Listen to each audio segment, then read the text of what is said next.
वैकुंठ आश्रम रे कौन चले न्यूजकटर प्रथम प्रसंग रही।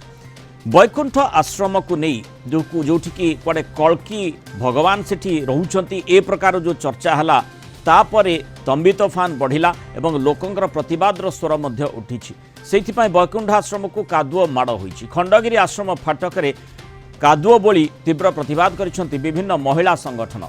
नाबालकों को कल्कि सजाई पूजा करने विवाद बढ़िबा परे 2 दिन धरी आश्रम आगरे उत्तेजना जमती थमिबार ही ना नेउनी। आज महिला संगठन कर्मकर्ता जे आश्रम फाटक कादुओ बोली थिले।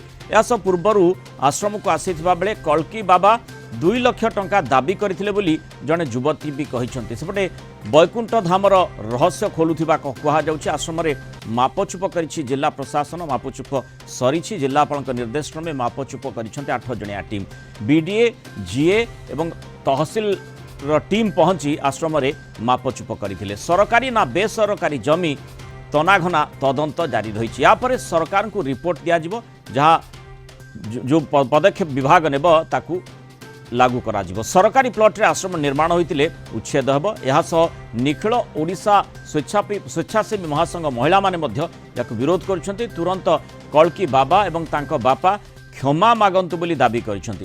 गोटे कल्कि बाबा किंतु कुआडे जाइछंती कहा पाखे किछि खोज खबर नाही, के जानि नाहंती। खंडगिरी आश्रम रे पुलिस जहाँ खोजुछि आश्रम को पुलिस कब्जा को नहीं। 2 सेक्शन पुलिस सेठी उपस्थित अछंती। बालक को जगन्नाथ कही कल्कि अवतार कही निरीह लोकों भावना सहित खेल खेला जाउथला बोली कहा जाउछि। वैकुंठ धाम आश्रम रे नाबालकों को कल्कि अवतार बोली घोषणा करी तांको पादरे तुलसी एवं भगवत गीता रखी पूजार्चना करा जाउथला। से लोकों को कड़े भविष्यवाणी भी शुणाउथिले।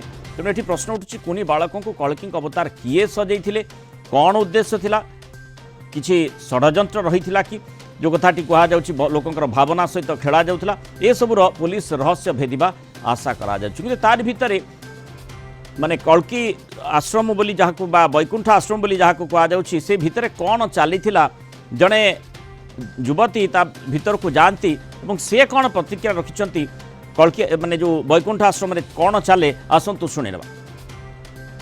गोबर नुहे माटी गोबर एक पवित्र जिनस नहीं मुझे भांडामी जिनस के हाथ जो कह जाए आम जगतर नाथ जगन्नाथ श्री बड़ ठाकुर